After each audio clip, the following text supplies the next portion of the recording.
The financial valuation of the entire pest control industry is dictated by a few people who sit in New York and have never run a route. And when you listen to the questions they ask on earnings calls, it shows. If Wall Street doesn't understand how this business actually works, the entire market can get the future wrong. Welcome back to Pest Control Unlocked. I'm your host, Konstantin Schwartz. Today's episode is slightly different from our usual format. Over the past few weeks, we've seen the latest earnings calls from the three companies that effectively anchor the global pest control industry: Ecolab, Rollins, and Rentokil. But rather than focusing on their financial results, I want to examine something that receives far less attention. It's the question and answer sessions. Because those exchanges reveal something extremely important: how well the investment community actually understands the pest control business. Analysts publish research notes. They build financial models. They set price targets. Their questions influence investor sentiment, and investor sentiment ultimately dictates company valuations, capital allocation, and strategic flexibility. Before we dive into the companies, let's briefly acknowledge the ecosystem. Inside these public companies, investor relation teams act as translators between the operational world of pest control and the financial world of capital markets.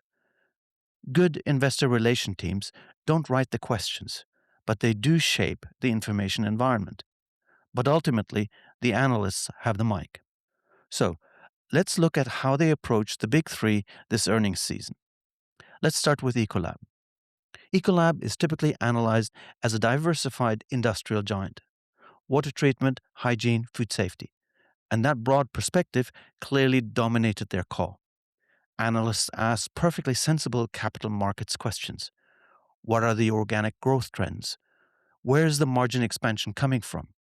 How is enterprise software penetrating large accounts? From a pest control industry perspective, the discussion was remarkably shallow. Ecolab's pest elimination division is arguably one of the most technologically advanced platforms in the industry. They're pushing boundaries with connected monitoring and digital service capabilities. Yet analysts spent almost no time exploring what that actually means.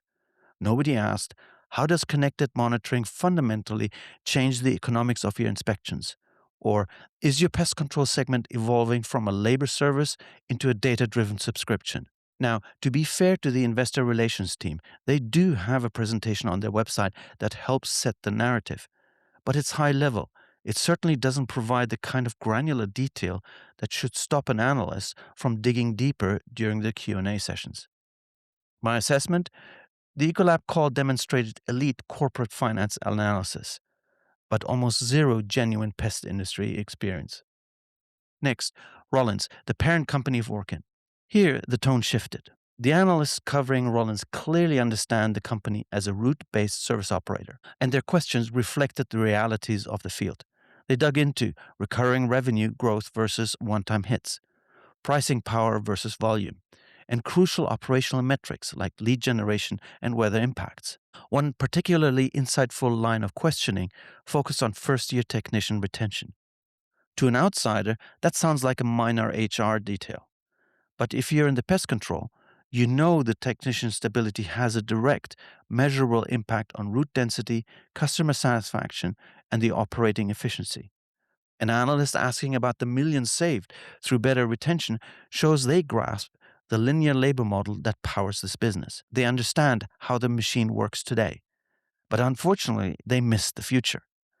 There were virtually no questions about how emerging tech like AI routing or automation might change technician productivity tomorrow. Finally, let's look at Rentokil.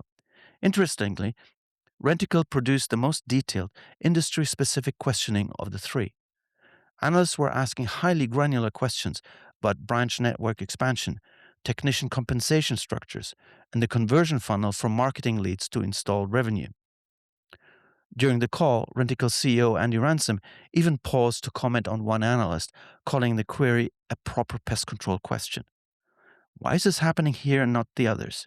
Because the stakes are incredibly high right now. Following the Terminix acquisition, Rentokil's North American strategy and their margins have been under a microscope. While the activist investors circling and the market demanding proof that the integration is working, Analysts can't just ask about high level growth. They're being forced to understand the actual mechanics of the business. They are holding the executives' team feet to the fire. And as a result, the Rentokil call gave us some of the most operationally insightful discussions of the entire season. Stepping back, we saw Ecolab analysts ask the best corporate finance questions. Rollins analysts asked the best operating model questions, and the Rentokil analysts asked the best industry specific questions. But across all three, there was a glaring blind spot.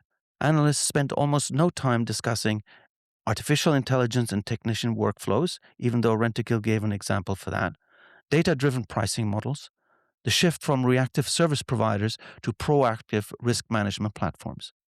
And here's why that matters.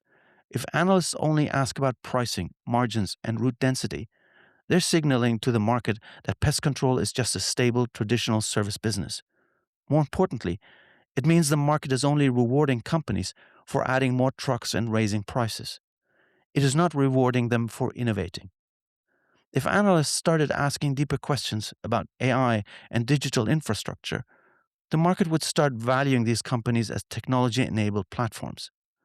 That shift in perception changes valuation multiples, unlocks investment capital, and accelerates the evolution of the entire industry. So the next time you listen to an earnings call, pay close attention to the questions, not just the answers. Because the companies that shape the future of pest control won't just be the ones delivering strong quarterly results. They will be the ones that force analysts, investors, and the market itself to start asking better questions. That's it for today's deep dive. And I want to hear from you. If you had the mic on the next Rollins or Rentokil or Ecolab earnings call, what is the one question you would ask the CEO? Find me on LinkedIn at Konstantin Schwartz, drop me a message, and let's keep the conversation going. Thank you very much for listening.